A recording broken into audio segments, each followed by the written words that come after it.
Baik, Bismillahirrahmanirrahim. Assalamualaikum warahmatullahi wabarakatuh. Pada video kali ini akan dijelaskan tentang proyek simulasi untuk kontrol proses di mata kuliah teori pengendalian proses. Contohnya pada proyek ini kita akan mensimulasikan reaktor batch menggunakan Simulink. Jadi agak berbeda dengan eh, project pada teori komputasi proses di Dalpro ini kita akan menggunakan Simulink. Yang mana Simulink ini masih jadi satu kesatuan di MATLAB. Jadi apabila Anda membuka MATLAB, nanti juga akan bisa menggunakan Simulink. Ya, jadi di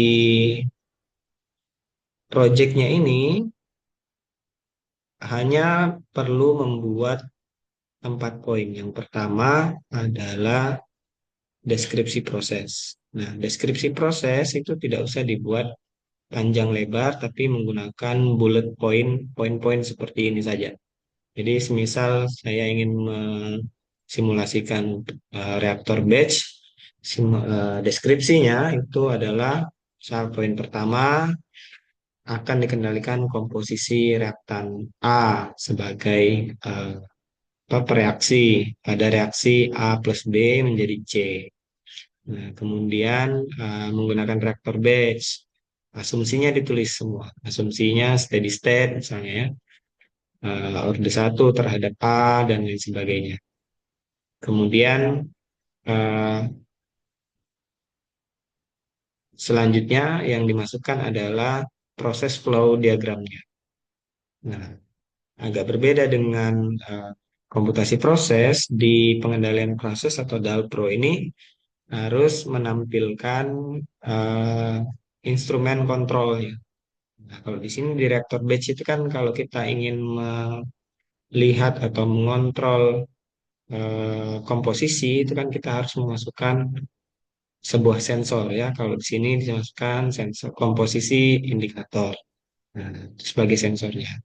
Mungkin yang ingin melakukan kontrol terhadap temperatur ya, mungkin ditambahkan termokapel, kemudian diatur dengan apa namanya controller atau PID, kemudian dimasukkan lagi melalui aktuator untuk melakukan kontrol terhadap suhu.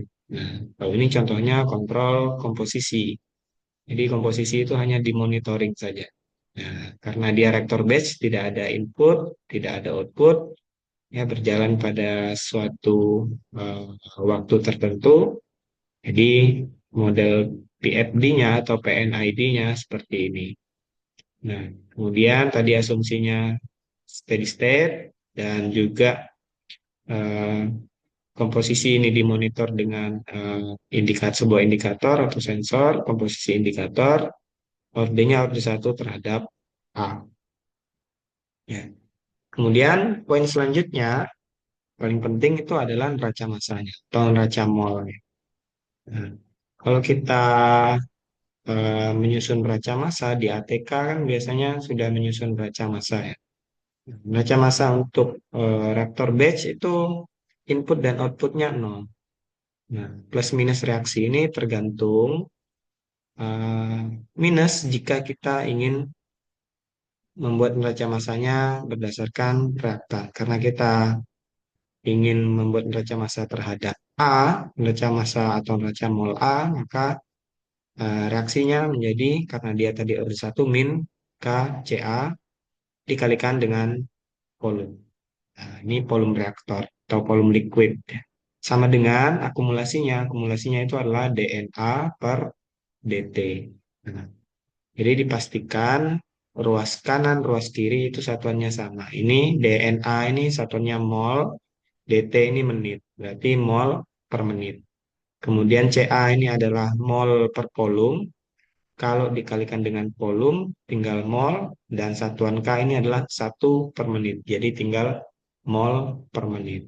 Ini tinggal kita susun V-nya pindah ruas ke kanan menjadi NA per P, yang mana kita ketahui bahwa mol per volume itu adalah CA. Nah, jadi tinggal persamaannya sampai di sini saja. Min KCA sama dengan DCA DT.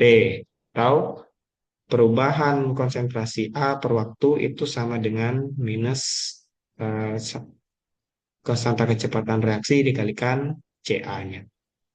Nah, kemudian setelah dapat persamaan seperti ini, persamaan diferensial seperti ini, tinggal dimasukkan eh, simulasi menggunakan Simulink. Nah, Simulink ini agak berbeda dengan eh, MATLAB karena di Simulink ini kita akan mensimulasikan kontrol proses menggunakan diagram blok, yang mana yang sudah dijelaskan pada video teori Daltro sebelumnya. Kalau kita lihat di sini ini adalah integrator.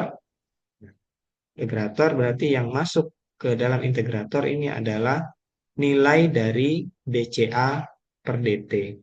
Karena kalau kita lihat keluaran dari integrator ini adalah CA.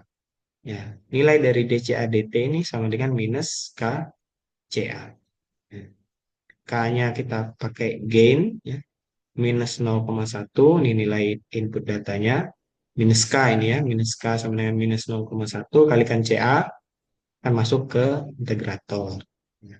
Inilah nilai yang masuk ini adalah nilai DCA DT. Ya. Kemudian ada satu blok lagi di sini scoop untuk menampilkan hasil. Itu kita lihat saja, buka MATLAB-nya. Kita akan memakai Simulink untuk membuat simulasi di project ini. Nah, Simulink ini kalau di MATLAB 2007 itu ikonnya adalah seperti ini. Ini adalah icon Simulink. Kalau kita klik, kita akan masuk ke Windows baru, Windows-nya Simulink.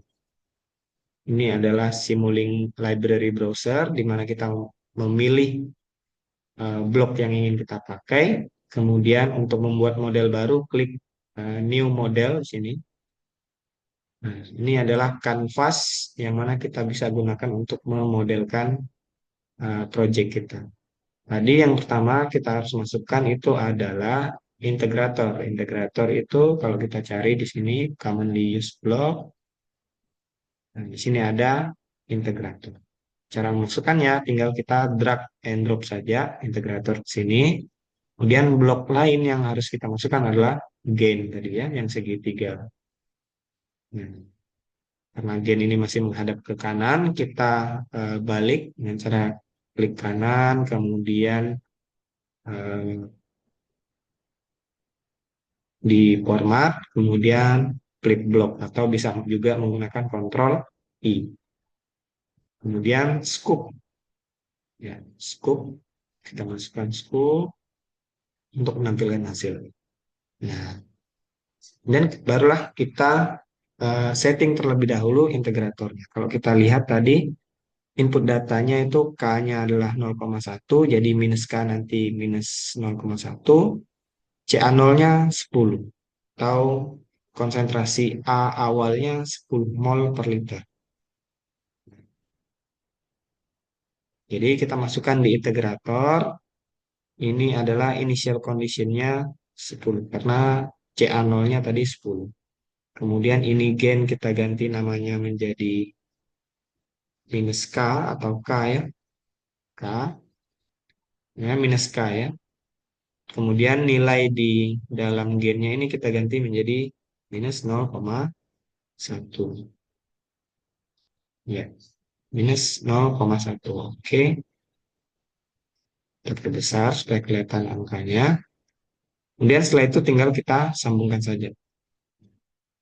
K dimasukkan ke integrator, integrator masukkan ke scope untuk menyambung eh, stream ini ke dalam K, itu kita pakai tahan klik kanan di sini, kemudian masukkan ke K.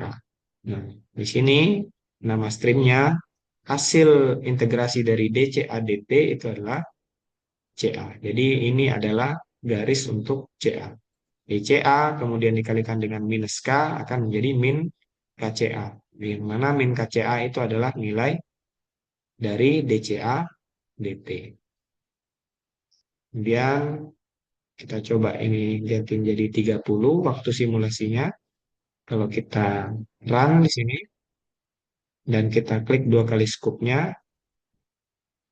untuk scale, maka kita akan mendapatkan nilai dari CA sepanjang waktu. Nah, CA awalnya tadi 10, CA 0, sepanjang waktu dia akan habis terus dikonsumsi. Kalau di sini sampai 30, kita akan jadi 50 coba ya. Di run, kemudian buka scope-nya dan auto scale.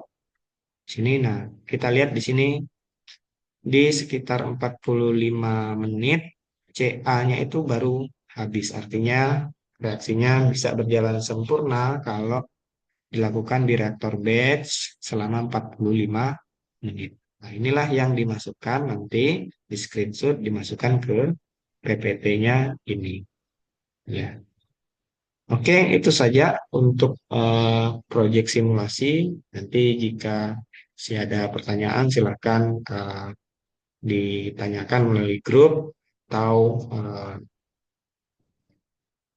WA pribadi. Ya, mungkin itu untuk video penjelasan proyek simulasi menggunakan Simulink. Saya harap bisa berguna, bisa dipakai oleh mahasiswa. Saya kira, Assalamualaikum warahmatullahi wabarakatuh.